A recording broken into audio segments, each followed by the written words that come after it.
kelompok 1 dengan materi diksi kami akan mempresentasikan materi diksi. Sebelum itu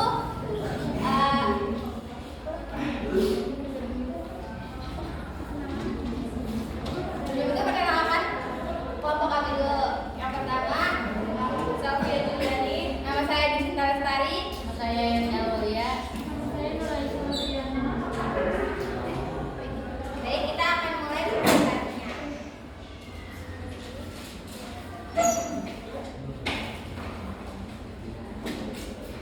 Yang pertama, pengertian. Diksi merupakan pemilihan kata yang tepat untuk menyampaikan suatu tertentu.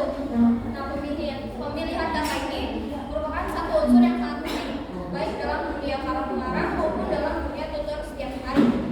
Ada beberapa pengertian diksi, diantaranya adalah membuat pembaca atau pendengar mengerti secara benar dan tidak salah paham terhadap apa yang disampaikan oleh pembicara atau penulis. Untuk mencapai target komunikasi yang efektif, melambangkan gagasan yang diekspresikan secara verbal, bentuk gaya ekspresi gagasan yang tepat, sehingga menyenangkan pendengar atau pembaca. Nah, dalam KBBI, diksi itu diartikan sebagai pilihan kata yang tepat dan selaras dalam penggunaannya untuk mengungkapkan gagasan sehingga diperoleh efek tertentu seperti yang diharapkan. Nah, selanjutnya di sini ada fungsi diksi. Yang pertama itu fungsinya melambangkan ide yang diungkapkan secara verbal. Yang kedua, membentuk wujud ungkapan gagasan yang tepat sehingga menyenangkan penyimak atau pembaca. Yang ketiga, menciptakan atmosfer yang kondusif. Yang keempat, menghindari dan mencegah perbedaan persepsi. Yang kelima, mencegah kesalahpahaman.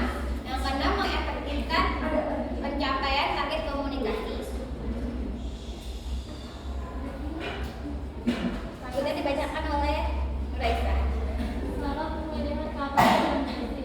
Satu, membedakan secara cermat makna kata yang hampir bersinonim, misalnya ialah, adalah. Dalam pemakaian berbeda-beda, kata ialah harus diikuti sinonim, bukan definisi formal. Jika menggunakan kata ialah, maka harus disertai sinonim.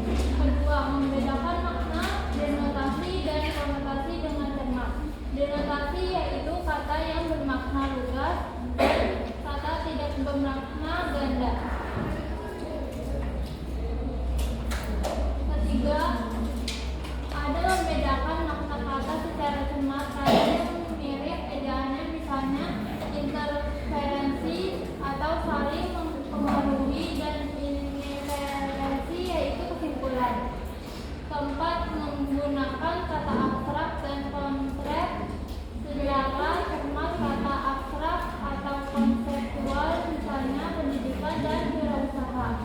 Kelima, menggunakan dengan cermat kata bersinonim, yaitu misalnya pria dan laki-laki, aku atau dan saya dan aku, serta buku dan kitab berhomofon, misalnya bank atau bank, berhomograf atau misalnya apel atau buah, dan apel atau upacara. Nah, di sini ada pembentukan kata dalam diksi. Pembentukan kata dalam diksi dapat melibatkan beberapa proses. Yang pertama itu pemilihan kata. Jadi penulis atau pembicara itu memilih kata-kata yang tepat untuk menyampaikan pesan atau maksud kepada mereka. Yang kedua itu penggabungan kata. Jadi kata-kata dapat digabung untuk membentuk istilah baru.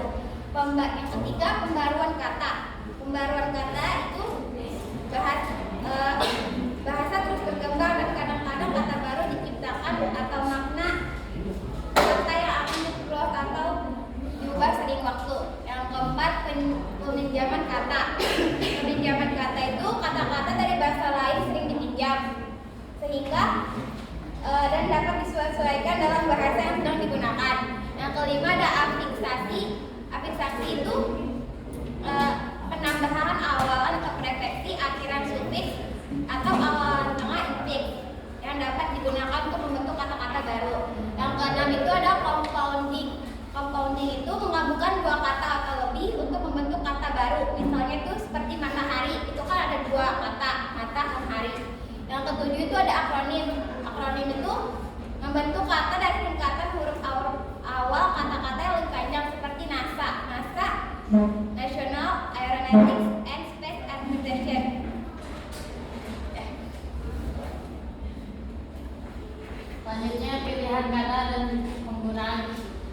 Pilihan kata adalah tindakan memilih kata yang tepat yang digunakan oleh penulis untuk menyatakan sesuatu. Contohnya, diam. Kedua, tutup mulut. Yang ketiga, jam fisik. Yang keempat, saya harus berkenan. Dan yang kelima, dapatkah Anda dengan sebentar. Selanjutnya itu penggunaan diksi. Apa sih penggunaan diksi? Penggunaan diksi adalah adanya sejumlah kata yang artinya mirip dari beberapa kata tersebut. Kemudian dipilih satu kata yang paling tepat untuk mengungkapkan sesuatu pengertian. Diksi bukanlah sekadar memilih kata mana yang tepat, tetapi juga harus mempertimbangkan kecocokan kata dengan konteksnya. Selain itu, makna dari kata harus bersesuaian dengan nilai sosial yang berlaku di dalam masyarakat pemakaiannya. Dan kesimpulannya, dari pembahasan tentang diksi atau pilihan kata adalah bahwa pemilihan kata yang tepat sangat penting dalam berkomunikasi baik secara lisan maupun tulisan. Diksi tidak hanya tentang memilih kata yang tepat, tapi juga mempertimbangkan konteks, efek komunikasi, dan nilai sosial. Dalam proses